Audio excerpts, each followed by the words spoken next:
Hi, നമ്മളിന്ന് മംഗലാപുരം തിമ്മപ്പണ്ണൻ്റെ ഒരു sea food റെസ്റ്റോറൻറ്റിലേക്ക് പോകും. നല്ല അടിപൊളി റെസ്റ്റോറൻറ്റാണ്.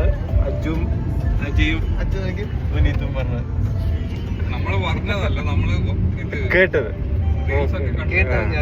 അപ്പൊ നമുക്ക് ചെന്ന് നോക്കാം എങ്ങനെയുണ്ട്. ഞാനൊരു സാധനം കാണിച്ചു തരാം, ഭയങ്കര ഇൻട്രസ്റ്റിംഗ് ആണ്.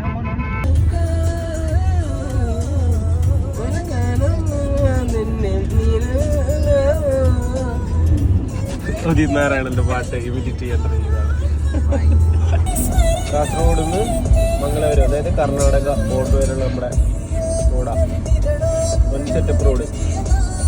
ഇതിപ്പോ ഉപ്പള കഴിഞ്ഞിട്ടാണ് അത്യാവശ്യം റോഡൊക്കെ സെറ്റപ്പ് ആയിട്ടുള്ളത്. അതിന് മുമ്പൊക്കെ അത്യാവശ്യം പണി നടന്നുകൊണ്ടിരിക്കുകയാണ്. ഉപ്പള കഴിഞ്ഞ പിന്നെ സെറ്റപ്പ് റോഡാണ്. വീട്ടിലും ഈ വഴിയാണോ, ഈ വഴി നല്ല സെറ്റപ്പായിട്ട് ചെയ്തേക്കാം. അതുകൊണ്ട് കുറച്ചുള്ള പാട്ടില് കാണാൻ നയിക്കാം. ഞാൻ കുറച്ചുകൂടെ കാണിച്ചു തരാം. ഇത് ഉണ്ടോ, പ്രത്യേകിച്ച് ട്രെയിനിങ് തരണം. ഇത് കദ്രി എന്ന് പറയും, കദ്രി പാർക്കിന്റെ സൈഡിലായിട്ട്. ഇവിടെ ഒക്കെ നല്ല സെറ്റ് ഫുട്പാത്തൊക്കെ അടിപൊളിയായിട്ട്. ഈ കാണാൻ പോണെയാണ് അതല്ല കേട്ടോ, ഈ കാണാൻ പോകുന്നതാണ് കദ്രി പാർക്ക്. നമുക്ക് കുറെ തരുണി മണികളൊക്കെ കാണാൻ പറ്റും. ആൾക്കാരൊക്കെ നോക്കും, ഡോണ്ട് വറി. നമുക്ക് റോഡ് നൈസ് ആട്ടോ ഇവിടെ, സത്യം പറഞ്ഞാൽ നല്ല അടിപൊളി വൈബൊക്കെ ഇവിടെ ഇരിക്കാനും. കുറെ മറ്റേ എന്താ പറയാ, സേവ് ദ ഡേറ്റും കാര്യങ്ങളൊക്കെ ഇവിടെ എടുക്കും. സെറ്റപ്പാ. അങ്ങനെ നമ്മൾ എത്തിയിരിക്കുകയാണ്. ഇതാണ് നമ്മൾ പറഞ്ഞ റെസ്റ്റോറൻറ്റ്. ഒയ്യോ ഗൈസ്, ഞങ്ങളിവിടെ എത്തിയിട്ടോ, സ്ഥലത്തെത്തിയേ.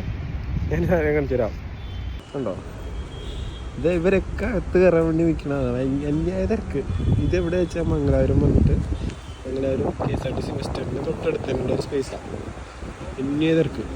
ഇവിടുത്തെ തിരക്ക് ഞാൻ കാണിച്ചാൽ ഇത്രയും തിരക്കുണ്ട്. ആൾക്കാർ ഇറങ്ങി വരുന്നുണ്ട്, അതുപോലെ ആൾക്കാർ അകത്തോട്ട് പോകുന്നുണ്ട്. തിരക്കെന്നൊക്കെ പറഞ്ഞാൽ അന്യായ തിരക്ക്.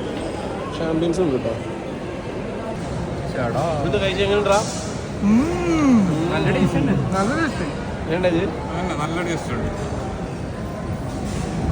ഉണ്ട്. And guys, my honest review, average ഫുഡാട്ടോ. അത്ര കാര്യമായിട്ട് ഈ പറഞ്ഞ ഹൈപ്പിനൊന്നും ഇല്ല. അത്യാവശ്യം കൊള്ളാം. അത്ര ഫുഡൊന്നുമില്ല. ഇതിനും നല്ല ഫുഡൊക്കെ ഇവിടെ മംഗലാപുരം കിട്ടും. ശരിക്കും മംഗലാപുരത്താട്ടോ. മംഗലാപുരത്ത് ഇതിനും നല്ല ഫുഡ് വേറെ കിട്ടും.